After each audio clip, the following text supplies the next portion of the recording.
some good to eat. Roni B, so savory. Roni B, and make tap your feet. Roni B. Hey, welcome to Roni B's, y'all. Today we are gonna make smothered pork chops, y'all. Okay, what I did already, I poured some of this Worcestershire sauce on the pork chops, because it's gonna make them a little tender on the inside, okay? So we're gonna get to season it. I'm gonna use some Complete on these pork chops, y'all. I'm gonna just put some Complete on them. I usually just season them like I season my chicken, because I'm gonna pre-fry the pork chops and then we are gonna eventually bake them. And gravy, y'all. We having some smothered pork chops, y'all.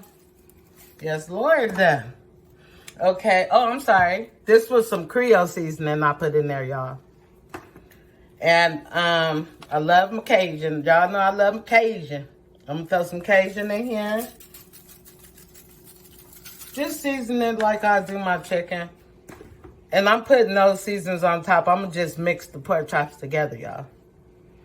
And of course, we are gonna add some black pepper, y'all. Let's get that black pepper in there. Yes, sir. And I wanna just stir these around so all of it can get that season on it. Gonna hit them briefly again. We're not gonna put as much because they already good. I just want to make sure that we taste the flavor all through these pork chops, you guys. So I'm just lightly hitting them just in case some got missed when I stirred it. Okay, that's it. And since we are going to be frying these, you guys, I get these bags. You know, I tell you all the time I get these bags from Sam's Club. And I put about 1.5 cups of flour in here. I just use some self-rising flour. Or you can use whatever kind of flour you fry your chicken or pork chops with, you know. So we are going to pre-fry these, you guys.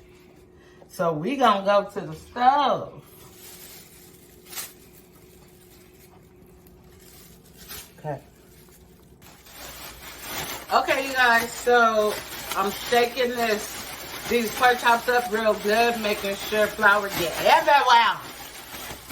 All in the crevices. Okay, make sure you guys, when your grease is hot, what I do, see how much grease I have in here? This is gonna be to pre-fry these pork chops. Can y'all see? It's just a little. I usually put that grease on before I even start seasoning them, because this grease, you want it to be hot so it'll hold that flour, okay? Let's see what it do, y'all. Let's see what it do.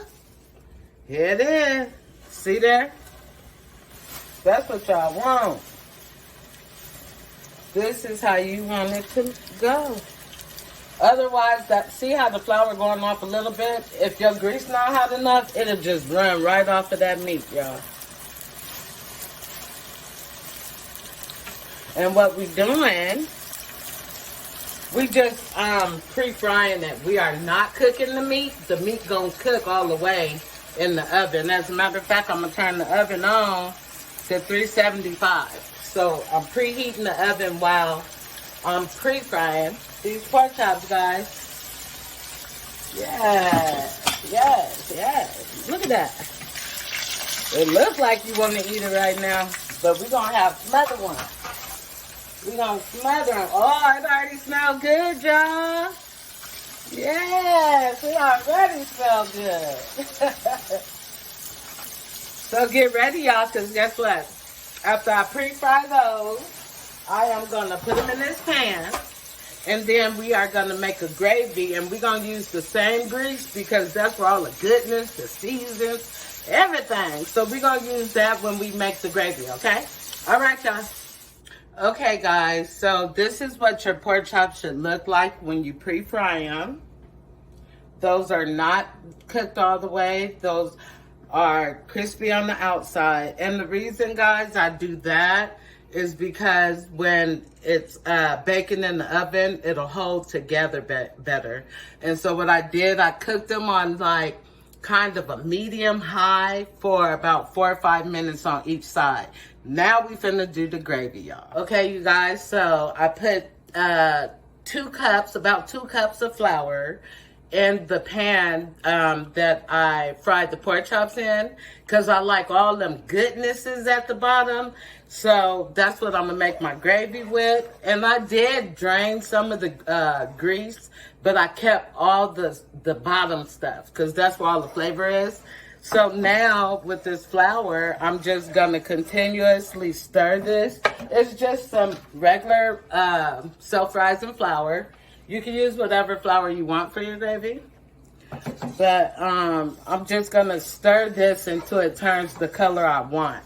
I'm basically cooking this gravy to the color, and then we're gonna go from there, y'all.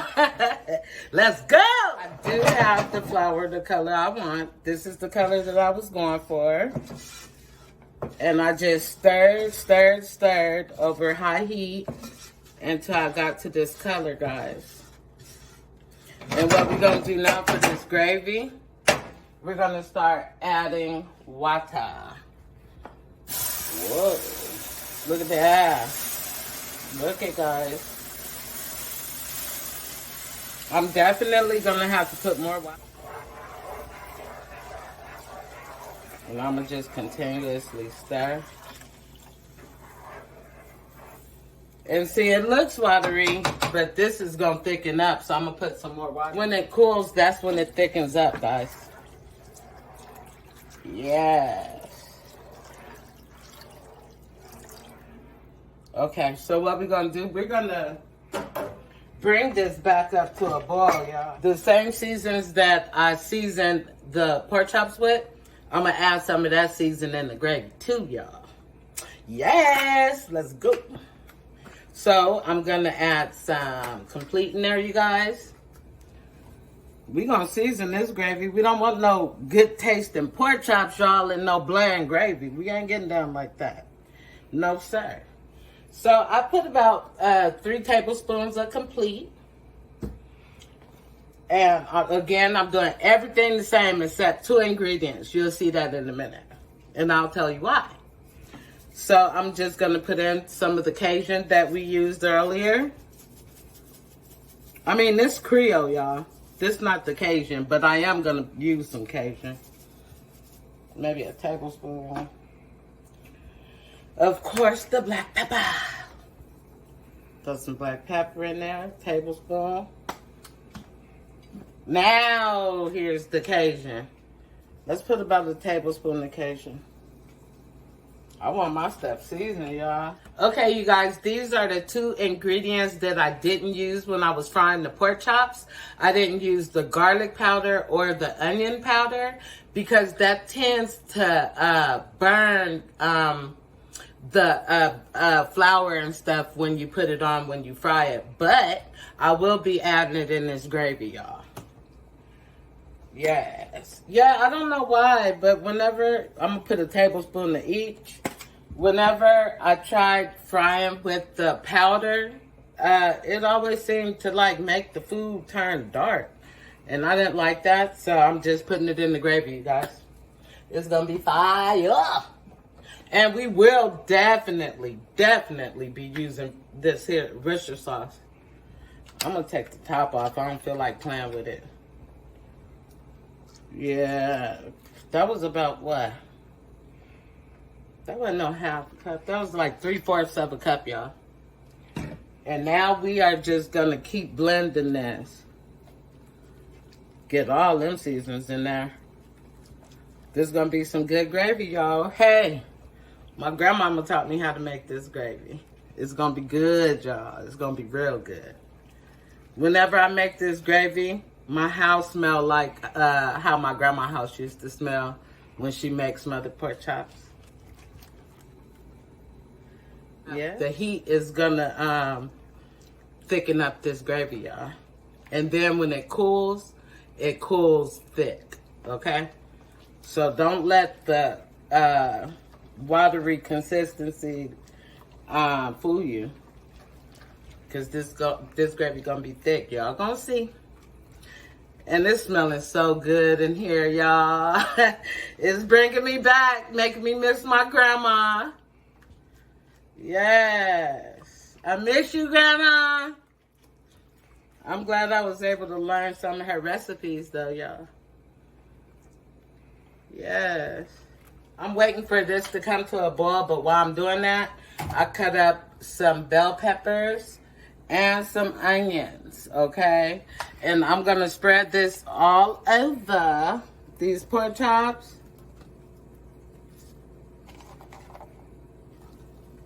And these are going to cook when they're in the oven. That's when that house going to start smelling superb, y'all. Yes.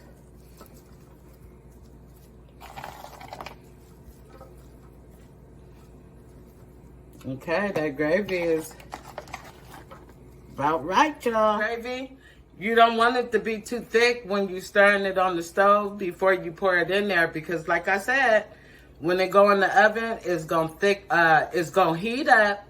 When it start cooling, even just cooling coming out the oven, it's gonna thicken up pretty good, you guys. So don't try to make the gravy that you're stirring in the pan real thick. At all, y'all. Yeah. Let's pour this over all the pork chops. Yes. Yes. Oh my God, this is gonna be so good, y'all. That. Ooh, that's gonna be, it already smelled good. Yes. Yes, Father. Woo, we're about to eat, baby. So, okay, so I'm gonna cover this. I already have the oven set at 375. I'm turn it on for about an hour, and then I'm gonna check it, y'all. We're gonna check it together. All right? All right. It's been about an hour and between 15 and 20 minutes. So let's see what the pork chops look like. Y'all ready? My goofiness kicking in. My goofiness kicking in. Ooh. You gonna be good tonight, y'all. Yes, sir. Look at that. Look at that. Look at that. Look at that gravy. Look, y'all. Ooh, yes, sir. Yes, sir. Look at them pork chops, y'all. Let me try to lift one up or something. Look at that. Can you see it? Yes. These pork chops it's over. I'm just waiting on this cabbage, y'all. I made some cabbage to go with this, some boiled cabbage, and some neck bones, and some Roni B's Better Than Jiffy cornbread. Yes, I got videos on that too. So if y'all want to make the whole meal, find my boiled cabbage and my Roni B's Better Than Jiffy cornbread. And that's what we having over some white rice, y'all. Okay, when we come back, we gonna make a plate, baby. Yes, yes, thank you, Jesus. Okay, here we have it, you all. Roni B's Smothered pork chops. Yes. Hey, you guys. I hope that I said or did something that you learned from today. I hope you enjoyed cooking with me today. I enjoyed having you. I'm going to finish fixing my husband's plate, and we're going to enjoy our meal tonight. God bless. And remember, you are blessed and highly favored, just like me. Have a good one. Cooking with Roni B, y'all. Cooking with Roni B, y'all. Cooking with Roni B, y'all. Let's eat, let's eat.